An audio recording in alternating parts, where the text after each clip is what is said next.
17 साल पुराने मालेगांव धमाका मामले में एनआईए कोर्ट आज अपना फैसला सुनाएगी। लंबी जांच, कई गिरफ्तारियां, गवाहों के बयानों के आधार पर अदालत इस मामले में फैसला सुनाने जा रही है, जिसमें साध्वी प्रज्ञा सिंह ठाकुर, मेजर उपाध्याय समीर कुलकर्णी, अजय राहीकर, कर्नल पुरोहित, सुधाकर द्विवेदी और सुधीर ओमकार चित्रवेद आरोपी हैं। मालेगांव में 29 सितंबर 2008 को रमजान के महीने में बम धमाका हुआ था। इस धमाके में 6 लोगों की मौत हुई थी, 101 लोग गंभीर रूप से घायल हुए थे। मालेगांव ब्लास्ट पर आज एनआईए कोर्ट फैसला सुनाएगी। 2008 में यह धमाका हुआ था, जिसमें 6 लोगों की जान चली गई थी, 100 से ज्यादा लोग घायल हुए थे और इस पूरे मामले में साध्वी प्रज्ञा के साथ साथ 7 आरोपियों पर आज फैसला सुनाया जाएगा। तकरीबन 11 से 12 बजे के बीच में यह फैसला आएगा।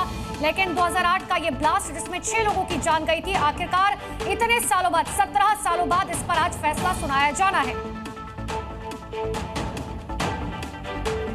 2008 से जो ब्लास्ट हुआ था, आज बोले तो 2025 हो गया। इतना लंबा फासला, हम उसमें हमारे मुस्लिम मारे गए, उसमें हमारे मुस्लिम गिरफ्तार हुए और आज तो हम एक उम्मीद पे हम लोग बंधे हुए हैं कि यार फैसला हमारे हक में आना चाहिए। फैसला जो होने वाला है ये ठीक है अपनी जगह, मगर फैसला अगर जो लोगों की जान गई है इसके हक में होता है तो ये बहुत अच्छी बात है। गुनहगार अगर आज़ाद हो गए तो उसका कोई मायने नहीं होता। इतने साल लम्हा के लोगों को आस में रख के कोई मतलब नहीं आता। कोर्ट अपना फैसला जो है वो बेगुनाहों के हक में दे, ताकि उनको इंसाफ मिल सके।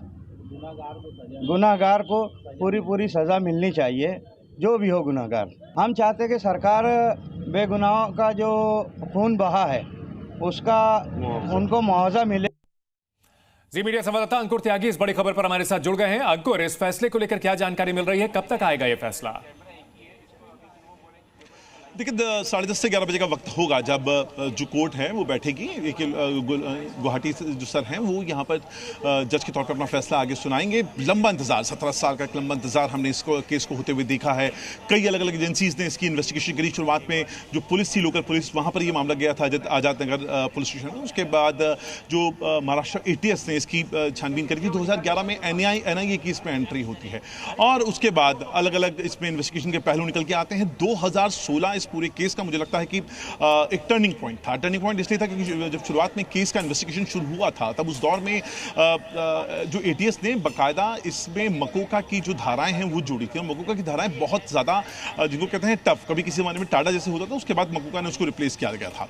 लेकिन 2016 में जो NIA ने अपनी चार्जशीट फाइल करी थी, उसमें ATS की इस पूरी इन्वेस्टिगेशन को लेकर बहुत सारे सवाल खड़े किए थे और उन्हीं के आधार पर साल 2016 में जो मकोका के चार्जेस हैं उनको ड्रॉप कर दिया गया था और 2017 में जितने भी एक्यूज्ड हैं उनके खिलाफ आरोप तय हुए थे, उनको जमानत मिली और उसके बाद लगातार ये केस 2018 से लगातार सुना जा रहा था। इस साल अप्रैल में बाकायदा इसका पूरा जो फाइनल आर्गुमेंट्स पूरे होते हैं और ऑर्डर को रिजर्व कर लिया गया था। तो आज वो दिन है जब एक महत्वपूर्ण फैसला, और महत्वपूर्ण 2 नजरिए से है।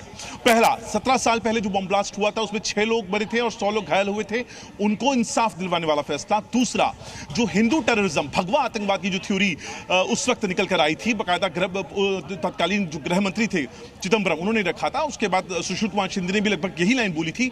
इस थ्योरी का भविष्य आगे क्या होगा, ये भी आज के फैसले पर डिपेंड करता है।